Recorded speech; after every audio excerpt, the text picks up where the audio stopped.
We're at Stenwood Elementary School with Superintendent Garza. How are you, Dr. Garza? Hi, Tracy. Thanks so much for coming today. Very happy to be here. Now, yesterday you released a statement, a joint statement with Sharon Bulva, Chairman of the Board of Supervisors. Can you tell us a little bit about that? Yes, I did issue a statement some weeks ago after the County Board of Supervisors, did not fund our full request. And my letter was very honest about where I believe that we are as a school system, and I'm very concerned, and that hasn't changed. But I do think, I think our community expects for us to work together, and so we've kind of put out the olive branch, and I think they're willing to come to the table and work with us. And I hope that is a sincere gesture on their part. I know that our only ability to solve the challenges that we have as a school system is for us to work together. And we need for our leaders throughout this community, our elected officials, to have, to make some very courageous decisions about what do we do about protecting these great schools that we have. Mm-hmm. And so I have been honest, and I will continue to be an ardent advocate for our schools. I believe this community expects, as the superintendent, for me to let them know about what's going on, let them also be aware of how decisions are affecting our schools. If I'm not talking about that publicly and in the community, who else is? And so I think it's important for me to continue to champion, but at the same time, I'm willing to put the ego aside and work with our elected officials, because all I want at the end of the day are solutions. And I think that's what our community wants as well. Absolutely. The FY 2016 budget was recently adopted by the school board.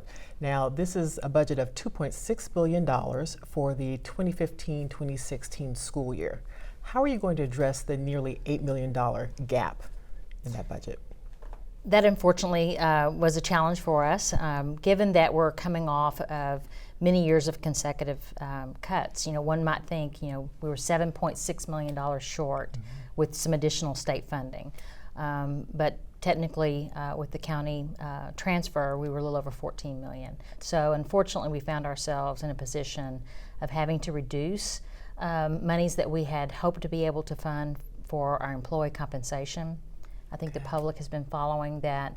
We're falling very, very way behind our competitive school systems mm-hmm. around us with regard to salary and compensation for our employees. And we're such a people-intensive business.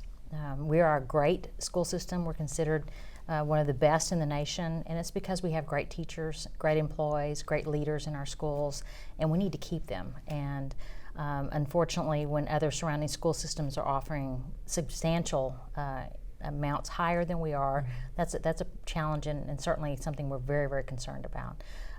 But at the end of the day, we had to develop and adopt a balanced budget, so we had to reduce compensation by $7.6 million to have that balanced budget. Well, moving on to FY 2017, as we've discussed before, there's an anticipated shortfall of more than $100 million. So what cuts will you be considering to help bridge that deficit? Well, we began my first year here last year. We had a very difficult year as well in fiscal year 2015, and we began at that time developing what we called kind of a menu of options. Any idea that we received from the public, from school board members, our own employees, we showed on a list that was available to the public, and we actually costed each of those out so that the public knew what's on the table, what's up for consideration, and what is that value of whatever idea that is. We're going to do some similar work like that. In fact, we're going to have to start that work beginning in June. Okay. And throughout the summer, all throughout the fall. So we find ourselves, I think, this next round having to consider potentially programs and services to students, an area that we've refrained from touching because that is our core business. And I think what makes us special for a lot of parents in this community is the wonderful programs and services that we offer our students, and I think it does make us special. But unfortunately, we find ourselves in a place where we're going to have to consider those kinds of reductions. But we won't do it in a vacuum. We will begin quite a bit of public engagement this summer, leading into the fall. We will be very transparent on anything that will be considered and any idea that is suggested to us, and we will essentially create that menu like we had in fiscal year 15. Is it true that FCPS may start charging fees for some of the programs and services to help cover that gap in FY 2017?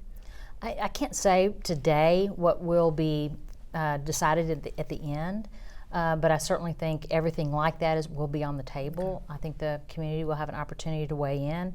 We'll use a lot of electronic ways for parents and community members to provide their opinion, their perspective on what cuts they think we need to consider. At the end of the day, our board will make that final decision. I will make a recommendation that will be reflected in January, in that January presentation.